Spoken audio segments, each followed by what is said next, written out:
In this video, we'll discuss the who, what, where, when, and how of intercompany accounting transactions, best practices, and how accountants manage these responsibilities.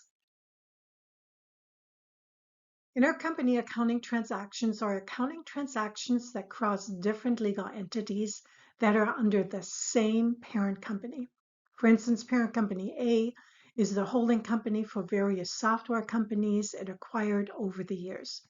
Each software company is a subsidiary of the parent company and a separate corporation.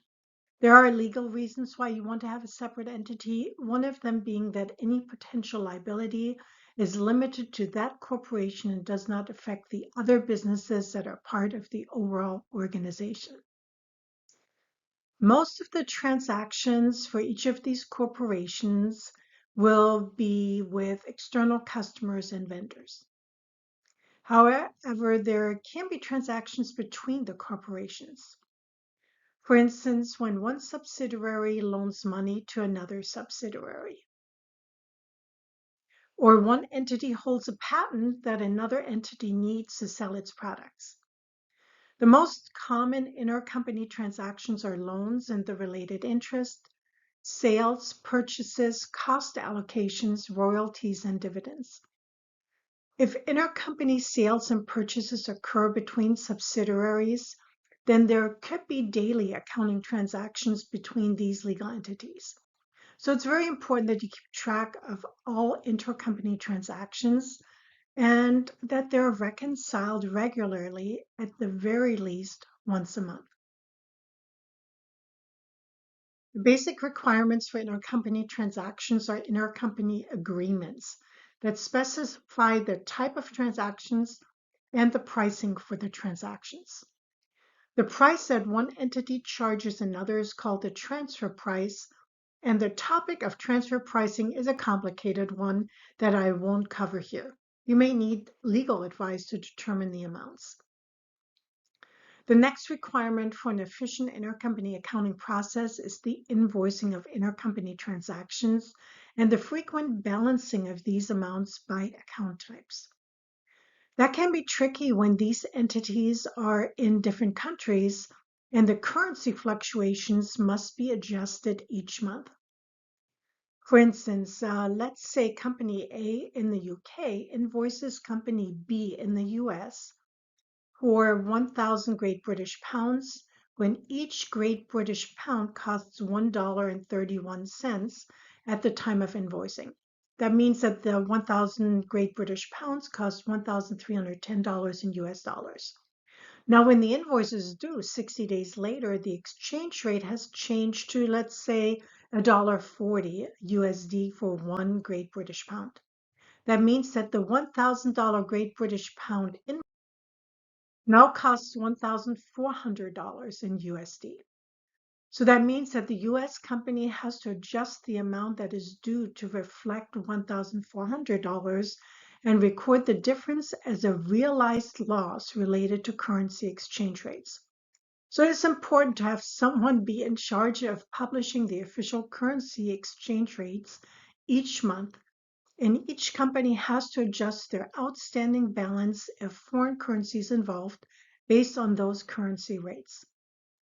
Let's now talk about the balancing. All accounting teams must balance their US dollar and foreign currency denominated intercompany accounts and resolve all variances quickly before closing the books. The intercompany agreement should also specify the payment frequency. That could be monthly or as infrequently as yearly. Before making or accepting any intercompany payments, the parties should agree on the amount and what invoices are being paid.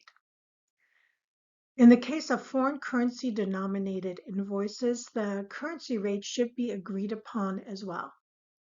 Another factor to consider is the netting of accounts receivable and accounts payable.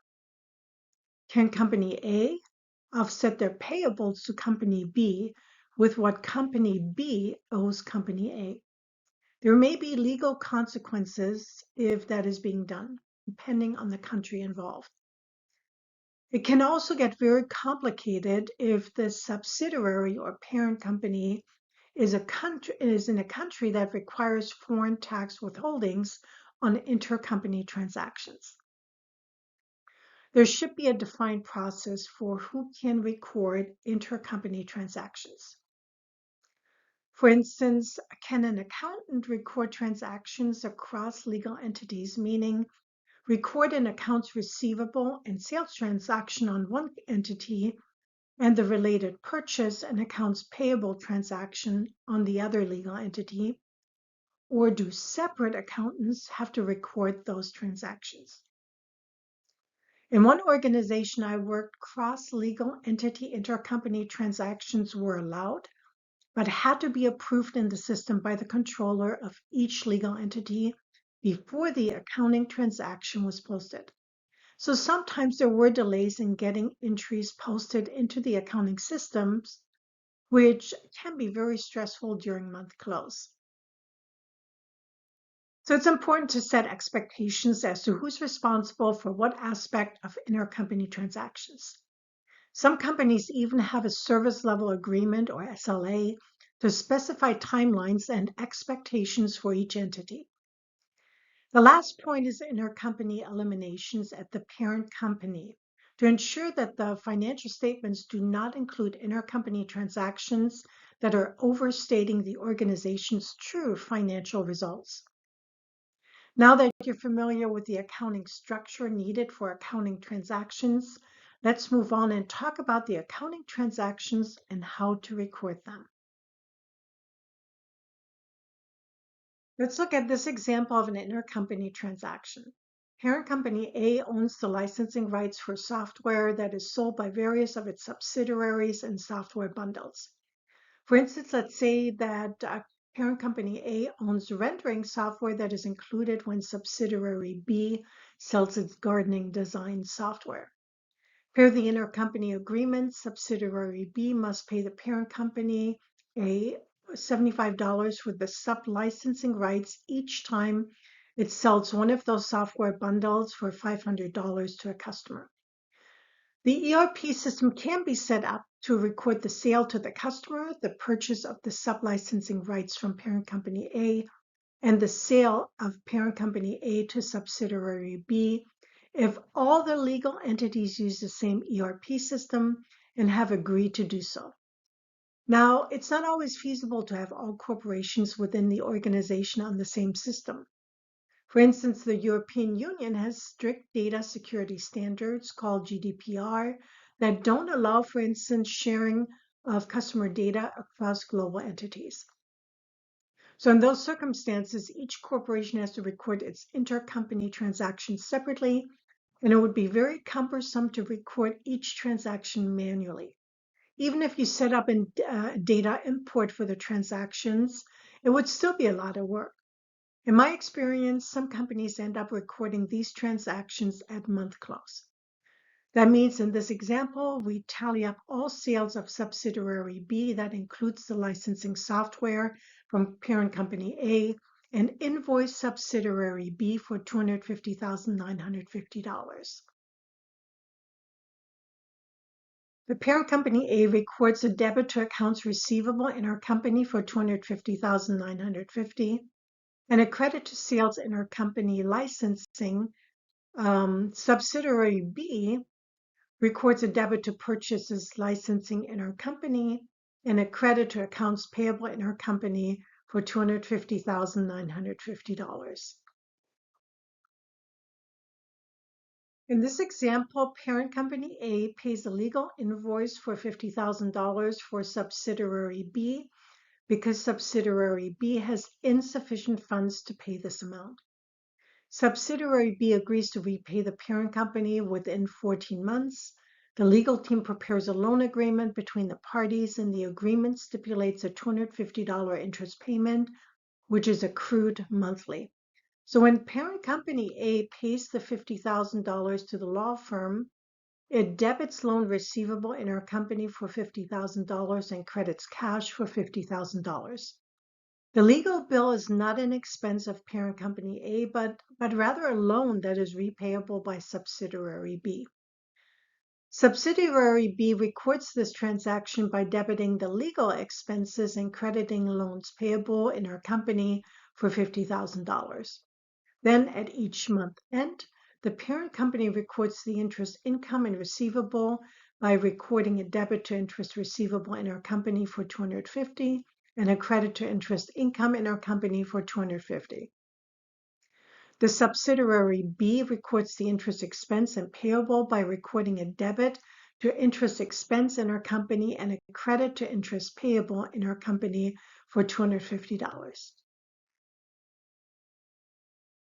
At month end, each legal entity prepares a statement that reflects its intercompany transactions and sends it to the other legal entity to get it approved and signed off on.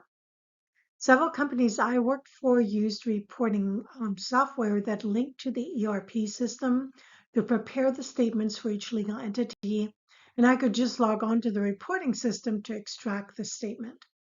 For our example, we have the statement for parent company A, which shows the following intercompany accounts: accounts receivable for $259.50, interest receivable for $250, loan receivable $50,000, sales $250,950, and interest income for $250. Subsidiary B prepared the statement that shows the following intercompany accounts: accounts payable for $259.50, which agrees with the accounts receivable for parent company A.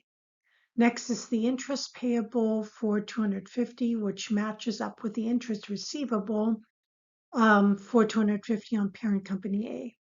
The loan payable in our company for subsidiary B for $50,000 agrees with the loan receivable intercompany for parent company A. The last two lines also match. This balancing process might sound easy, but it isn't, because there's always someone that hasn't recorded an intercompany transaction, and then you have to work together to resolve the variances.